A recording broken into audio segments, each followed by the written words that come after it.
In this video, we will look at how the survival and growth of living things is affected by the physical conditions of their environment. In particular, we're going to focus on the seashore, where the substrate, or ground, is soft, such as beaches. The Australian coastline contains around 16,000 kilometres of sandy beaches, such as Hope Beach near South Arm in southern Tasmania. Beaches can range in length from a few metres up to Australia's longest beach at Coorong in South Australia, which is 222 kilometres long. Beaches are formed by the erosion and depositing of sediment by waves. Sediment is made up of particles of rock, minerals and shells and other organic matter. Waves are a fundamental part of forming beaches, so we need to spend some time here looking more closely at what waves are and how they form beaches. Air and water are made of microscopic particles. Wind is the flow of air particles as a large group from one place to another. If you blow onto a ball that is sitting on a table, the momentum from the billions of particles of air impacting on the ball is transferred to the ball, giving it energy and moving it forward. Likewise, when moving air particles from wind strike the water particles of the sea, they transfer their momentum to the water particles. The water particles sit closely together and feel a force of attraction between each other called adhesion. They also feel a force of attraction to the earth by gravity. So when the water particle is pushed up and away by the air particle, it's pulled back to where it started by adhesion and gravity. In the process of being pushed forward by air, the water particle also transfers some of its momentum onto the next water particle that does the same thing. Move forward, transfer energy to the next particle, then fall back. The effect on the motion of the water particle is that it travels in an elliptical path, up, over, down, then back. If we zoom out and add more particles to the picture, watch how each particle transfers some of its momentum or energy onto the next particle and then falls back to its original position. Notice how the particles don't travel anywhere other than in the elliptical path. Let's exaggerate the height of the particle's path so that we can see it more easily, and add more particles and speed up the process. Now we can see a wave travel along the particles.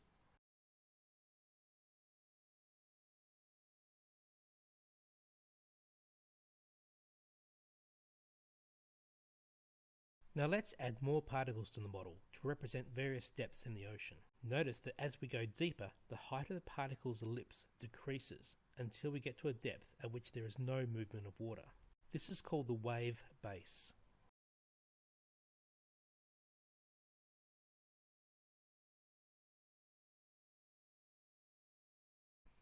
If we have a seafloor that is shallow enough to be above the wave base, then we can see that the moving water particles would cut into the sand.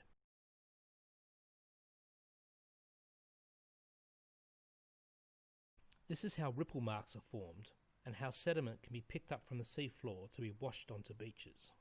Ripple marks can be fossilized as well, like in this rock platform at Tinderbox Beach. Let's now go close to shore, where the seafloor slopes upwards to the beach. As the wave gets closer to shore, the elliptical motion of the water particles becomes flatter. The particles at the bottom are slowed down due to friction with the sea floor, while the particles near the surface are lifted up higher by the water underneath. As a result, the particles near the top start to move ahead of the particles near the bottom. All that energy in the wave is now focused into a narrow area, and the water at the top lifts up and, being ahead of the water near the sea floor, tumbles forward as a crested peak which crashes onto the shoreline. This is called the surf zone. After the wave breaks, water is pushed up the beach until it either soaks into the sand or drains back to sea. This is called the swash zone.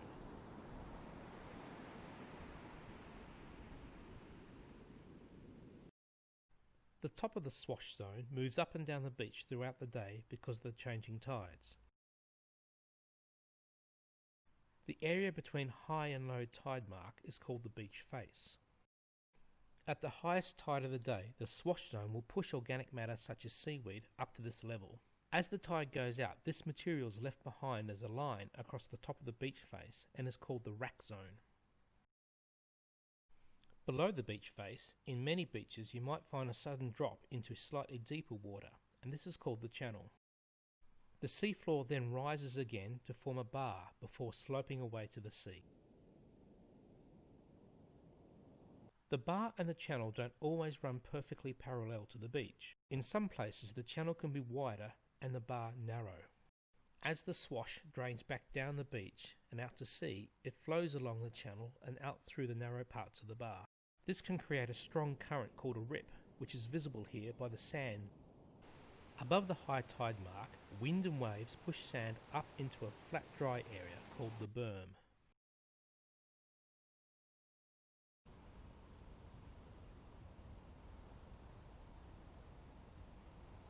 Over many years, this berm can grow in height to form a dune. You can clearly see how the dune has grown behind Hope Beach. The long, thin stretch of land behind Hope Beach is rather interesting. This type of landform is called an isthmus. An isthmus is a narrow piece of land that connects two larger land areas. Southeast Tasmania has the world's best collection of this type of land feature, as they only form under special circumstances. Isthmuses form when there is wind that regularly blows across the sea from opposite directions, although not at the same time.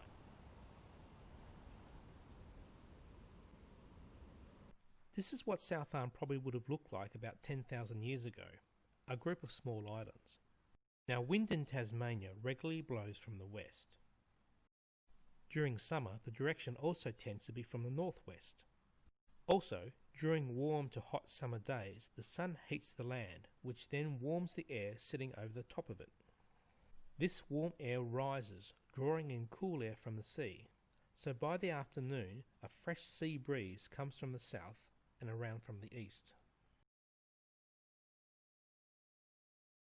Over thousands of years, the westerly and northwesterly winds blowing across the Derwent River and Ralphs Bay pushed waves, sediment and sand towards these islands. Likewise, the southerly winter gales and summer sea breezes pushed waves, sediment and sand towards these islands from the opposite direction. These connected together to form the isthmus and land that we now call South Arm and the Neck.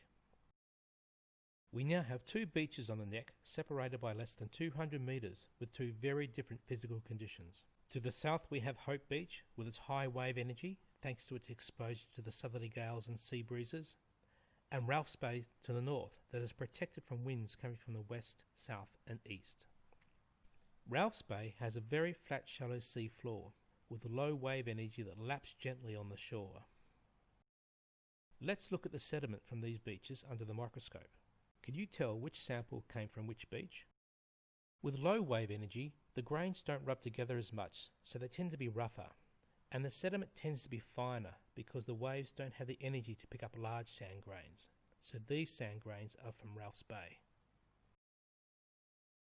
The high energy waves at Hope Beach can carry larger sand grains and roll them around more so they are smoother, so this sand is from Hope Beach.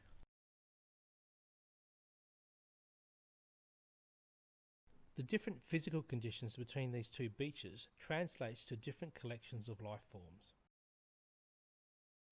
At Ralphs Bay, the assemblage of life forms are clearly obvious at low tide. Tracks made by gastropods, such as the fragile air breather snail, are abundant. The process of making tracks in sediment by life forms is called bioturbation.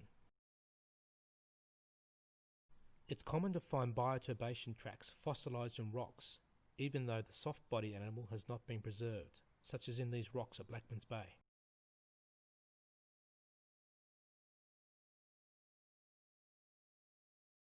The soft substrate of beaches offer life forms a three-dimensional range of places to live. Not only can they live on the surface, but also underneath, inside the sediment, which is something rock platforms can't offer by comparison. At Ralphs Bay, we can see the remains of bivalve mollusks littering the surface, as well as live ones poking through the sand, such as these telin shells.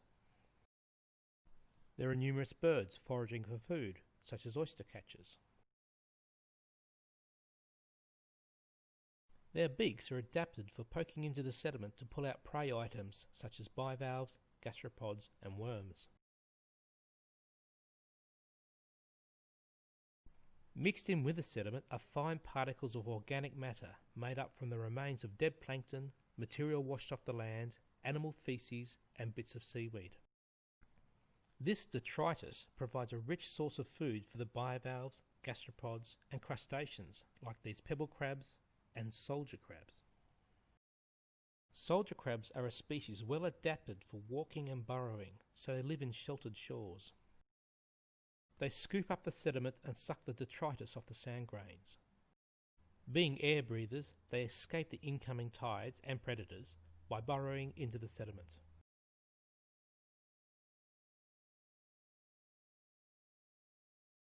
With such low energy waves, the sediment on the shallow sheltered foreshore does not experience much turning over, so remains stagnant. This means the sediment deeper down does not receive regular flushes of seawater containing oxygen, and with only a few centimetres depth, oxygen could disappear. Nevertheless, life can be found here in the form of bacteria, which are too small to see, but their presence can be inferred by the obvious changes in colour of the sediment. Some of these microbes obtain their energy and food from other chemicals besides oxygen, such as sulfur and iron, and the use of these chemicals changes the colour of the sediment. You can grow your own sediment bacteria farm in a bottle. Search the internet for how to make a Winogradsky column. Let's compare the life found at Ralph's Bay to that at Hope Beach, less than 200 metres away. There are no snails crossing the beach surface here. There are fewer birds foraging. In fact, it may appear that there is no life here at all. However, like Ralph's Bay, life can be found within the sediment, particularly in the form of bivalves. Here, the high energy waves mean the sand is regularly flushed with oxygen-rich seawater as well as abundant food in the form of plankton.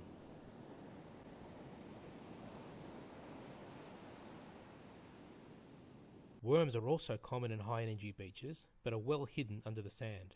Have you ever dug a hole in a beach and saw tiny things zipping around in your pool of water? These are crustaceans called amphipods. This important group of animals can be found in most environments on Earth, from mountains, forests to the deep sea. Their narrow bodies allow them to push through the smooth, rounded sand grains of high-energy beaches. They are important because they are detritivores that break down organic matter, such as this kelp that has been left behind in the rack zone. Some amphipods have long legs that allow them to jump, so some people call them sandhoppers, or worse, sand fleas. They are not fleas and they are harmless. Another crustacean you might find on a sandy beach is the isopod. These are similar to slaters that you find in your garden, and, like slaters and amphipods, they are an important detritivore that breaks down organic matter washed up onto the beach. Like in rocky shores, there is some amount of spatial distribution of life up the beach.